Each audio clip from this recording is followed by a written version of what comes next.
senior vice প্ৰেচিডেণ্টত মই মনোনয়ন পত্ৰ দাখিল কৰিছিলোঁ কিন্তু কেতিয়াবাই মানে যেতিয়া যিদিনাখন মনোনয়ন পত্ৰ উইথড্ৰলৰ ডেট আছিলে সেইদিনাখনেই আমি উইথড্ৰ কৰিছিলোঁ মই জয়ন্ত মল্ল বৰুৱা বলিন চেতিয়া আমি সকলোৱে উইথড্ৰ কৰিছিলোঁ আৰু আজি বিধায়কসকলে তেখেতলোকৰ মনোনয়ন পত্ৰ বা কেণ্ডিডেটছৰ প্ৰত্যাহাৰ কৰিছে মাননীয় মুখ্যমন্ত্ৰী ডাঙৰীয়াই আমাক আহ্বান জনাইছিলে আমালৈকে যে খেলৰ সুস্থ পৰিৱেশ যাতে বৰ্তি হৈ থাকে খেলুৱৈ যিসকল খেলৰ সংগঠক তেখেতসকলে যাতে আগস্থান পায় গতিকে বিধায়কসকল বা মন্ত্ৰীসকলে ইলেকশ্যনত অংশগ্ৰহণ কৰিব নালাগে গতিকে সকলোৱে আমি এই সিদ্ধান্ত লৈছোঁ আৰু অহাকালি ইলেকশ্যন যদি হ'ব অকল খেলৰ সংগঠকসকলৰ মাজত ইলেকশ্যন হ'ব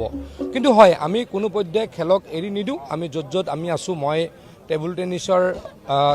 এছ'চিয়েশ্যনৰ অধ্যক্ষ জয়ন্ত মল্ল বৰুৱা ডাঙৰীয়া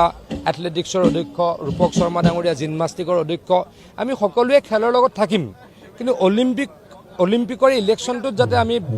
বেয়া এটা পৰিৱেশলৈকে নিনো তাৰ কাৰণে মুখ্যমন্ত্ৰী ডাঙৰীয়াই যি আহ্বান জনাইছে তাক আমি সকলোৱে মানি ল'লোঁ